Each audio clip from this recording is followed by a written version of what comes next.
ഉരുൾപൊട്ടലിൽ കുടുംബത്തെയും വാഹനാപകടത്തിൽ പ്രതിശ്രുത വരനെയും നഷ്ടപ്പെട്ട ശ്രുതിക്ക് വീടൊരുങ്ങുന്നു. വയനാട് പൊന്നാടയിലാണ് വീട് നിർമ്മിക്കുന്നത്. 11.5 സെന്റ് ഭൂമിയിൽ 1500 ചതുരശ്ര അടി വിസ്തീർണമുള്ള വീടാണ് നിർമ്മിക്കുന്നത്. ടി സിദ്ദിഖ് MLA വീടിന് തറക്കല്ലിട്ടു. തറക്കല്ലിടുന്നത് ആംബുലൻസിലിരുന്നാണ് ശ്രുതി കണ്ടത്. തൃശൂർ ചാലക്കുടി സ്വദേശികളായ ഡെനീഷ് ഡേവിസ്, ഇനോക്ക് ജോസഫ്, ആന്റണി എന്നിവരാണ് വീടിന് ധനസഹായം നൽകുന്നത്. വീട് നിർമ്മാണത്തിനുള്ള ചെലവ് പൂർണ്ണമായും തങ്ങൾ തന്നെ വഹിക്കുമെന്നും ഡെനീഷും ഇനോക്കും പറഞ്ഞു.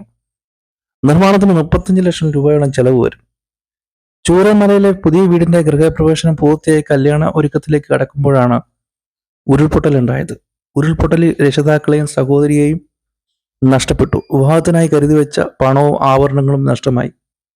രക്ഷിതാക്കളുടെ വിയോഗത്തോട് പൊരുത്തപ്പെട്ടു വരുന്നതിനിടെയായിരുന്നു താങ്ങായ പ്രതിശ്രുത വരൻ ജെൻസന്റെ വാഹനാപകടത്തിലുള്ള മരണം.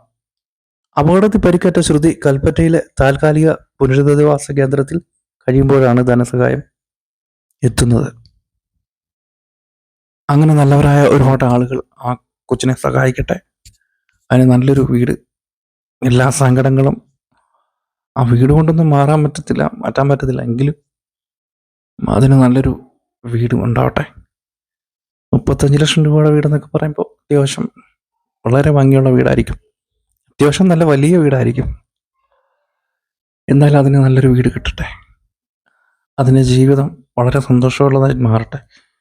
കാരണം അങ്ങനെയൊക്കെ ഒരു ദുരിതം ഉണ്ടാകുമ്പോൾ ഒന്ന് ഓർത്തു നോക്കിയേ, പിടിച്ചു നിൽക്കാൻ പറ്റുമോ?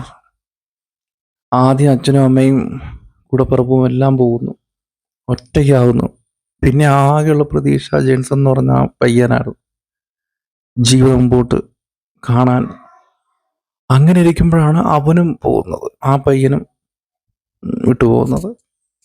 ഒന്ന് ഓർത്ത് നോക്കി, എല്ലാം പോയി, വീട് എല്ലാം പോയി.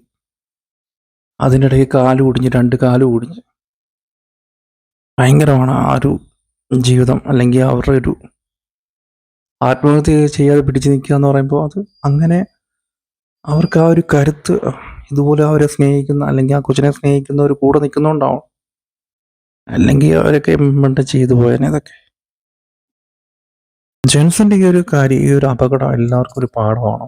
വണ്ടി ഓടിക്കുന്ന അത് പ്രായമായവർക്കും അല്ലെങ്കിൽ പെൺപിള്ളേരായാലും ആൺപിള്ളേരായാലും അവരെ കാത്തിരിക്കുന്ന അവര് തുണയായിട്ട് ഉള്ള ആൾക്കാർ, അവരുടെ കുടുംബം, അവരെല്ലാം ഇത് മനസ്സിലാക്കി വേണം ജീവിക്കാൻ. കാരണം ഇവർ നഷ്ടപ്പെട്ടു പോയി കഴിഞ്ഞാൽ അവരുടെയൊക്കെ ജീവിതം എങ്ങനെ ആവും എന്ന ഒരു ചിന്ത വേണം.